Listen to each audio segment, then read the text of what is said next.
हम बंगाल के voter pattern को बिहार के हिसाब से देख सकते हैं। बिहार में आखिर नीतीश कुमार जी की सत्ता में वापसी क्यों हुई? यदि डेवलपमेंट के विषय देखें तो डेवलपमेंट के मामले में जरूर वो कटघरे में खड़े हैं, लेकिन उनकी यूएसपी इस बात पे है कि सुरक्षा के मामले में नीतीश कुमार जी का कोई जवाब नहीं है। एक ये बड़ा बड़ा प्लस पॉइंट है नीतीश जी के साथ कि जब से वो सत्ता में आए उसके बाद से उन्होंने कम से कम सुरक्षा के विषय पे कानून व्यवस्था को बड़ा बेहतर रखा। नारी परिवार की अभिभावक होती है, आदिकाल से है, आज भी है। उसको भले ही कोई कुछ कहे, लेकिन मैं तो मानता हूं कि परिवार की अभिभावक नारी होती है, पुरुष नहीं होता। और वो जब परिवार के सदस्य पे किसी भी तरह की आफत की आशंका देखती है तो वो समझौता नहीं करती। बंगाल में जो आप कह रही हैं कि महिला मतदाता जो 3% वोटिंग ज्यादा हुई, उसका कारण वही है, उसकी चिंता। और उस चिंता ने फ्री बीज को लांघ दिया। चिंता दो तरह की थी, एक बच्चों की चिंता, एक अपने सुरक्षा की चिंता। बच्चों की चिंता इसलिए कि आज बंगाल जो है बिहार की तरह पलायन में नंबर 1 पे चला गया है। मैक्सिमम लोग बाहर हैं और खासकर निम्न वर्ग और मध्य वर्ग के लोग बाहर हैं। उसका कारण है, एक आंकड़ा है, आप देख लीजिएगा, 2011 से 2025 के बीच में पश्चिम बंगाल में 6,600 कंपनियां बंद हुई हैं और हजारों एमएसएमई मध्यम और लघु उद्योग बंद हुए। ये उस बंगाल की मैं बात कर रहा हूं जहां भारत की पहली फैक्ट्री 1651 में पड़ी थी, हुगली के किनारे। उस बंगाल में आज कंपनियां नहीं है, कोई निवेश करने नहीं जाना चाहता, लोग बाहर जा रहे काम के लिए। उस बंगाल में नारी सुरक्षा एक अहम मुद्दा बन चुका है। उसका कारण है, एनसीआरबी की रिपोर्ट है कि तेजाब मामले में बंगाल नंबर 1 पे है। 12 वर्ष से कम उम्र के बच्चों के अपहरण के मामले में बंगाल नंबर 1 पे है। ये एनसीआरबी का आंकड़ा मैं बता रहा हूं। ये तमाम चिंताओं को यदि आप जोड़ेंगे तो लक्ष्मी भंडार पीछे हो जाता है, बंधन पीछे हो जाता है, और फिर वहां पे आता है एक चिंता, और वो चिंता फिर उनको मतदान केंद्र की तरफ जाने के लिए विवश कर देता है।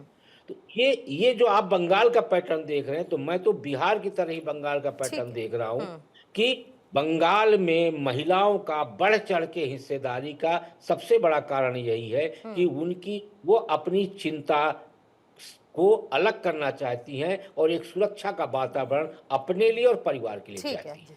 ठीक है मोहम्मद एहतेशामुल हक साहब, आप लोग जब जब महिला वोटर्स की हम बात करते हैं और ये भी कहते हैं कि क्या ये बीजेपी के लिए विजय का फैक्टर साबित हो रही हैं, तो तब तब आप पश्चिम बंगाल के पर्सपेक्टिव में उन तमाम वेलफेयर स्कीम्स का जिक्र करते आए अभी तक की तमाम चर्चाओं में जो ममता बनर्जी लेकर आई, और ममता बनर्जी के साथ महिला वोटर बड़ा इंटैक्ट नजर आया।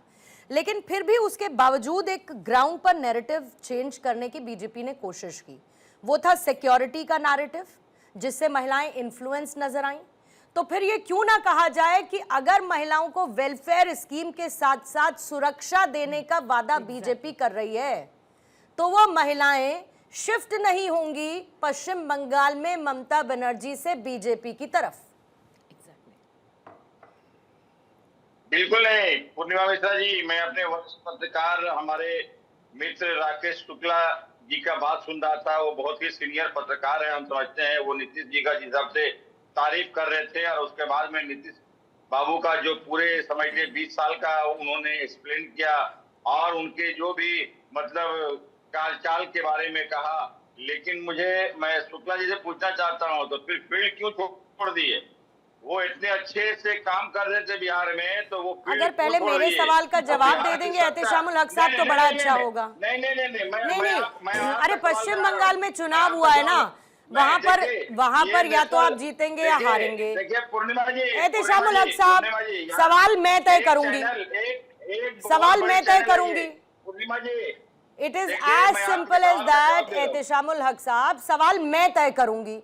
मैं पश्चिम बंगाल पर चर्चा कर रही हूं, मैं पश्चिम बंगाल पर चर्चा कर रही हूं। मेरा सवाल बहुत क्लियर है, और अगर आप उस सवाल पर आधारित जवाब देंगे तो मुझे बड़ी प्रसन्नता होगी सर।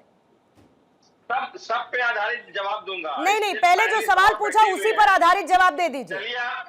चलिए मैं आपके सवाल का जवाब देता जी, हूं। Thank you sir. देखिए, पश्चिम बंगाल, आपने जो कहा कि जितने भी वेलफेयर स्कीम, आज हमारे वेलफेयर स्कीम जो है, आज पूरा समझ लीजिए इंडिया का हर राज्य में डुप्लीकेट किया जाता है हमारे वेलफेयर स्कीम का। आज लक्ष्मी भंडार भारत के किसी भी राज्य में 2,62,00,000 महिलाओं को 1500 से लेकर 1700 डायरेक्ट अकाउंट में जाता है। ये भारत का इकलौता पश्चिम बंगाल राज्य है जहां इतने बल्क में महिलाओं को पैसा जाता है।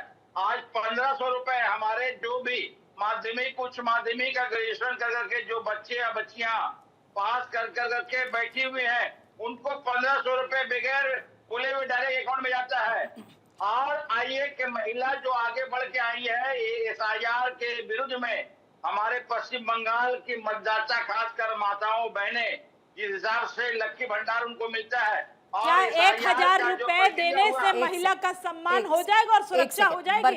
ये जब भी लक्ष्मी भंडार बोलते हैं ठीक ये है, सवाल है। कोई बात नहीं, उनको पहले बात पूरी करने दीजिए। आपकी जब बारी आएगी बरखा जी तो आप बोलेंगे, बिल्कुल, ये सवाल बहुत अच्छा एहतेशामुल हक साहब, ये बताइए मुझे पश्चिम बंगाल में अगर मैं अपने कॉलेज से या ऑफिस वर्क प्लेस से निकलकर अपने घर जाना चाहती हूँ, उदाहरण दे रही हूँ आपको, तो मेरे लिए 3,000 रुपए ज्यादा महत्वपूर्ण है या मैं सुरक्षित अपने घर पहुंच जाऊं? मेरे लिए ये ज्यादा महत्वपूर्ण है। मेरी माँ के लिए 3,000 रुपए ज्यादा महत्वपूर्ण है एहतेशामुल हक साहब, या फिर मेरी माँ के लिए ये ज्यादा इंपॉर्टेंट है कि मैं सुरक्षा के साथ घर पहुंच जाऊं? पूर्णिमा जी, आपका सवाल का जवाब दे रहा हूं। आप अपने घर से जो कॉलेज से वापस घर जा रहे हैं वो सबसे ज्यादा महत्व रखता है। और शाहजहां शेख जैसे लोग क्या करते हैं?